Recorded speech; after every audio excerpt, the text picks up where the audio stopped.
Hello, thank you for tuning in to this video. So in this one we are going to enter the wonderful world of ring modulation. Again, something I've not really delved into a lot. There are quite a few people asking me to sort of go through the ring modulation thing on the Deluge.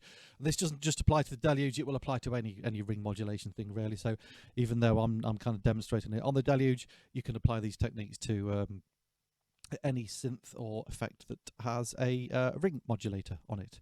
So first of all, I kind of like my approach to the ring modulation, particularly on the Deluge, is it is one of the synth modes, and it is kind of a type of synthesis, but I tend to kind of think of it as like the subtractive synth going through a ring modulator, because you can buy, like, you know, if you've got like a modular setup, you can buy a separate ring modulator effect and you put your oscillators through the filter and everything else, and through your ring modulator to get the ring modulation effect.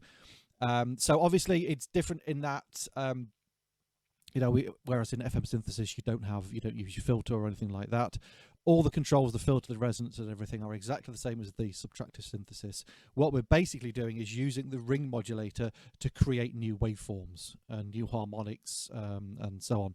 So what I'll do as well is I'll switch between the camera, because at the moment it's very exciting to look at my good old trusty notebook, but I've also I'll switch between this and the screen on Ableton Live, because I've got the, if I just switch over to that now, I've got the EQ8 big on here, then I've got this thing called Smexoscope, which will show us the waveforms as well, so we can kind of see how we are mangling up our oscillators with our ring modulator. So that's the kind of quick introduction out the way. So yes, it is sort of a type of synthesis, but it's also an effect. Okay, so first thing I'm going to do is I'll just kind of in basic terms try and explain what the ring modulator does. So what it does is it takes two incoming signals, often referred to as carriers. They're basically oscillators. So we're going to use the two oscillators that are in the Deluge, and they will be fed into the ring modulator. What it then does with those two frequencies is it outputs a new kind of waveform, tone or whatever, based on the sum and the difference of those two frequencies. So if I demonstrate with some simple kind of maths based around the note of A2, just because it's an easy mathematical one to choose. So first thing we'll do, before we go back to the notebook, I'm just going to do some settings up on the Deluge. So we're going to go into a new synth, and I'll put it in, actually no, I'm going to leave it in subtractive synth mode at the moment, which is this now. And I'm just going to put it on sine wave for now, because I'm going to just deal with sine waves to start with, because they're a nice kind of simple waveform and thing to look at on the spectrum analyzer. So that is A2. So if I just switch over to the screen on Ableton Live, I'll just hold that down, and you can see, just clear that out of the way. For our sine wave, we don't have any harmonics. Ignore this down here because I've got the microphone going through here, so this is my voice. So there we have our, if I wasn't talking, okay, we'll just get that harmonic there, which, as you can see as I run my cursor over there, is A2, which is 220 hertz, okay, give or take a little bit. Okay, so let's just turn that down. So what's happening with our ring modulator is we are having, just shift the microphone over here a second, one signal at 220 and another signal at 220 hertz. So what happens is these are fed into the ring modulator, okay, so it's going into the ring modulator, and then it's going to output as a new signal based on the sum and the difference of those two. Okay, so our first kind of output signal will be the sum of those two, which is 220 plus 220, which is 400. So that's going to be kind of, sorry, it's not, it's 440. Great maths. Okay, so that's going to be like one thing that we will get, and then it will be the difference between the two of them as well. Now the difference between 220 and 220 is obviously 0. So the second partial kind of thing is going to be basically naught. It's going to cancel itself out, so we won't hear anything. So what will happen is as soon as we go through the ring modulator, we will get, instead of a note at A2 at 220, we will get one note an octave higher at 440, which I will demonstrate now. Okay, so I'm still in subtractive synthesis mode at the moment. As I play that note at A2, you can see we've got this single note here at A2, okay, and we're playing A2 on the Deluge. Now, as soon as I go into ring mod mode, what will happen is it will go up an octave based on this, okay, because it's added these two together and subtracted them the difference, and it should give us one note at 440, which is going to be an octave higher. So there's A2, going into not FM mode, ring mod mode. Okay, we now can hear that's an octave higher. If we switch over to the screen on here, you can see we've got now a note of A3, which is going to be 440 hertz. Okay, so very exciting. We've got a note one octave higher than the other. Amazing. Yes, there we go. End of video. Go away and do that. No, joking. Obviously, ring modulation is a lot more in depth than that. So the real fun starts obviously when we start to change the pitch or the frequency of the two input signals. So if we have our input 1, which we'll call oscillator 1, okay, if we now increase that to 440, okay, and then oscillator 2, we're going to leave it as it was at 220. What will happen with, we will now get kind of two sort of notes output, for want of a better description. So we will get the sum and the difference of those two. So our first kind of thing that we will hear will be the sum of those two, which is 440 plus 220, which is 660. Okay, and the second note we will hear will be the difference between the two of them, which will be 440 less 220, which is 220. So what will happen now is we will kind of get two sounds. This is going to be A2, our original note, and we're going to hear this when we play A2. Okay, and the other note at 660 is going to be, if I remember rightly, I think it'll be E3 or E4. So I'll just show you what happens as we turn up the get the volume back up on there. So we're going to pitch up oscillator 1 by 12 semitones. Now what I'll do is as I go up on that, I'm going to switch over to the analyzer and watch what happens. I'm over here now, just so watch what happens down here. You'll start to see this lower note will appear. This one will move up, and then we'll get this second note appearing as I take up the octave. Okay, so you can see that bottom note is now appearing, and I'm half an octave up. I'm 6 semitones up now. If I go up to 12, we now get two notes that we're hearing. So I'm still playing A2, but what I'm getting is I'm getting my original. Hang on. Sorry, playing the wrong note. That's what I did. Right, let's just do that again because I was playing the wrong note. I wasn't playing A2, which is why it didn't work. Right, so just go again. Right, that's A2. Okay, it is there. Okay, but it's registering as A3 because it's gone up an octave as explained previously. Now, so if I take this up now an octave, you'll see this bottom note coming in. So what we're now hearing is two notes. So we're actually hearing the A2 that we're playing, okay, down here, and then we're getting this other note at E4. Okay. So that gives quite a nice, straight away, kind of nice sort of organ sound. We're sort of almost getting like a sub bass, and then this other note E4, which is 19 semitones above. So it's an octave and 7 semitones above, which is kind of like an octave and a seventh, I think. So that sounds quite nice together. So straight away we've got, let's just give it a bit of release.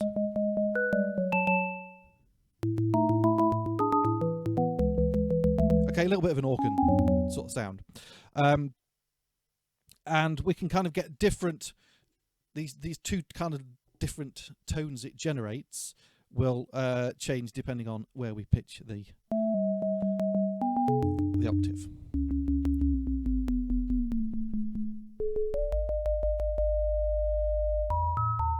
Okay, so some of them will sound a little bit out of tune with each other.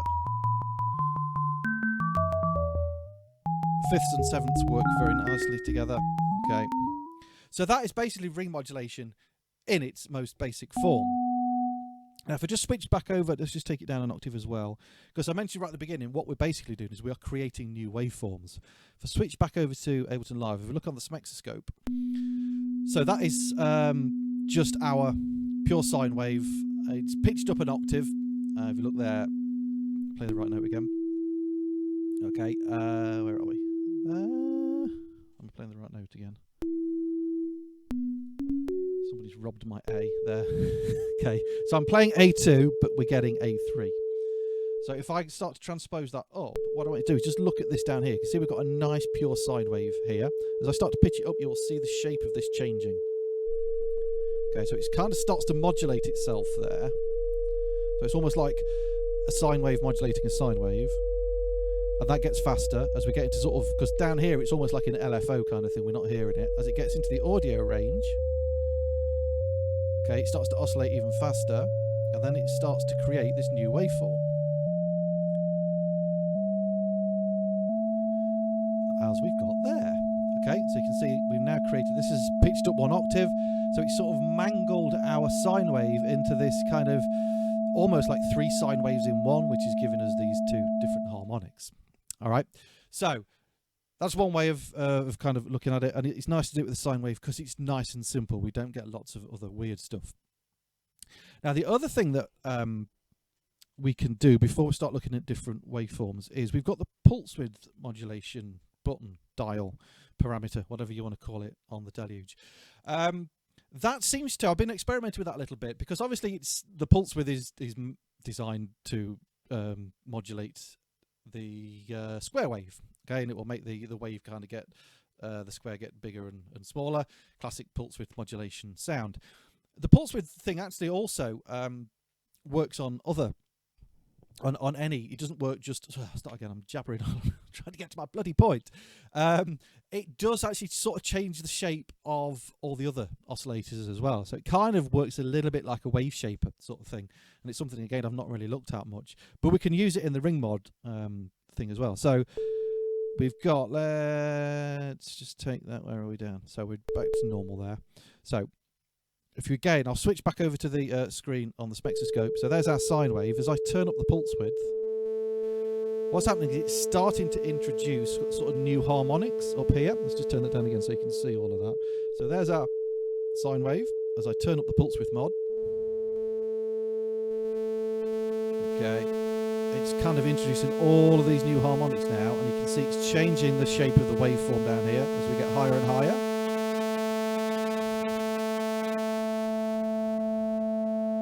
Okay, until we get up to full, and then it kind of sort of cancels itself out. So that's something we could, if we switch back over the Deluge, I mean, we could just kind of, as an example, patch that over to, let's patch that into LFO1.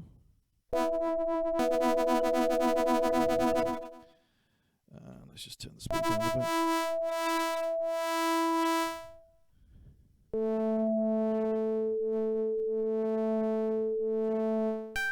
Oh, where am I? Sorry, I'm recording, not pressing shift. Okay, so there's like one little thing we could do for a bit of sound design. Could then start to mess about with the pitching. We go up an octave. So again, it's going to give it a little bit of movement. Obviously, we could put that on an envelope. Let's see what that sounds like. So this is the pulse width on envelope 2. Let's just get rid of that off there. I'll stick it into envelope 2.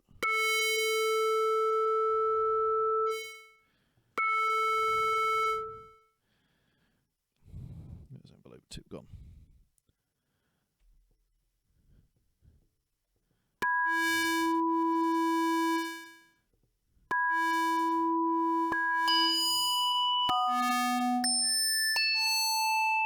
Okay, if we just switch over to the other screen, you can see how it's kind of changing over time, this waveform. Okay, so we can create some pretty complex waveforms, and that's just using the sine wave. So let's just go back to, I'm going to create a new synth again, and we'll go back into ring mod mode. In fact, while I'm at it, let's just show you what happens with the pulse width on, say, so this is just oscillator 1. So obviously, if we've got a square wave, the pulse width, as you can see on the screen there, is doing its normal thing. It's changing the width of the pulse. If I go over to a saw wave on oscillator 1, let's turn the pulse width down. Okay, you can see we've just got a nice clean sawtooth wave there. If we change the pulse width, You see, kind of introducing another thing here, and this is adding all these harmonics. Okay, until when we get right up to the top, it's basically pitched it up an octave. Okay, by adding all these extra harmonics. So there you go, another little thing you can experiment with. Right, back to ring modulation. So let's go back into synth mode. So we can start to get all the crazy sounds when we start to change the different waveforms. So at the moment, what you've got to remember is basically the two signal inputs. If you go on the volume, you can't change the volume of those two signal inputs. They are fixed. So that's why we get can't if you go on the volume for oscillator 1, oscillator 2. Because they're always got to be the same for ring modulation, as I understand it. So we've got sine. No, what have we got? Let's have a sine wave on input 1, and we'll just have a square on input 2. Okay. So if we start to now change the frequency of input 1, okay, we start to get some classic ring mod kind of sounds.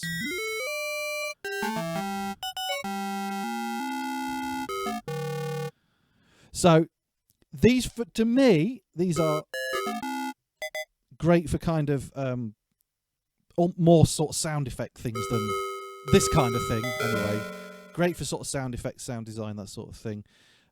Let's just keep going and get a bit crazy with it.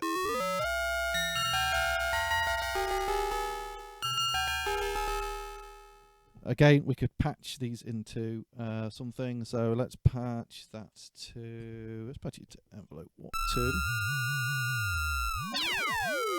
Okay.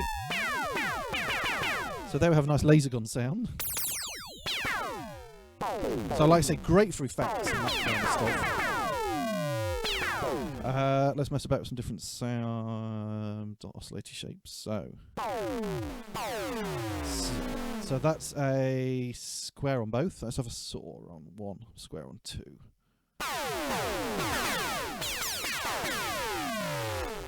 And obviously we can start to mess about with other stuff. Where are we?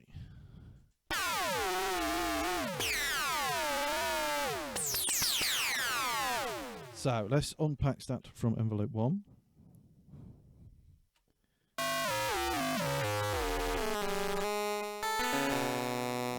What's the pulse width on this? So again, we can kind of mangle up the sound with the pulse width. Let's put... What you'll find as well is you get slightly different effects depending on whether you're pitching up the first oscillator or the second oscillator. So you've got lots of different options. You know, you can have two different oscillator shapes or the same thing. Let's stick that one onto LFO.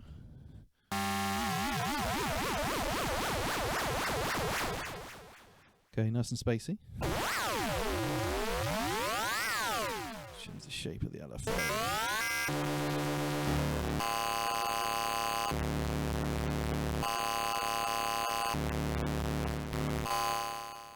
Let's make that a little bit faster, shall we?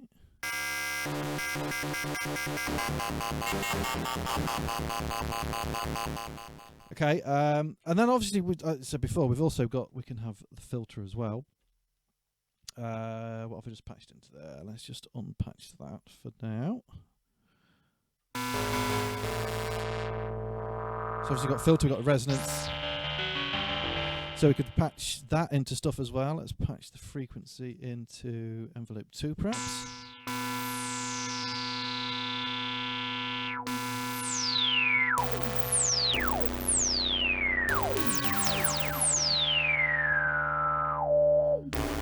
Okay, so a lot of it doesn't kind of end up being quite very musical, but if you want like weird sounds and sound effects, it's great for doing that. Let's also patch the frequency into LFO1, see what we can come up with.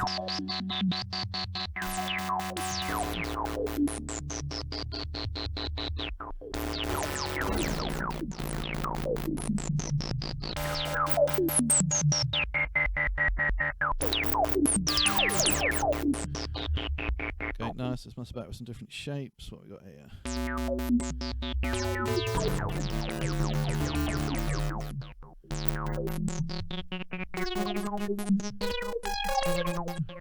So a lot of it is just about,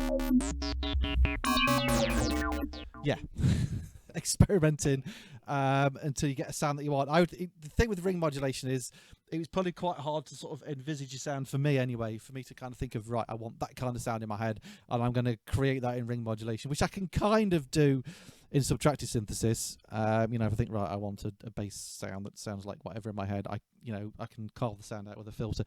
The thing for me with ring mod and probably FM to a certain extent is a lot of it's just trial and error and thinking, yeah, that sounds good, or like what will happen if I patch this into that, or change the frequency of that to this or whatever. So yeah.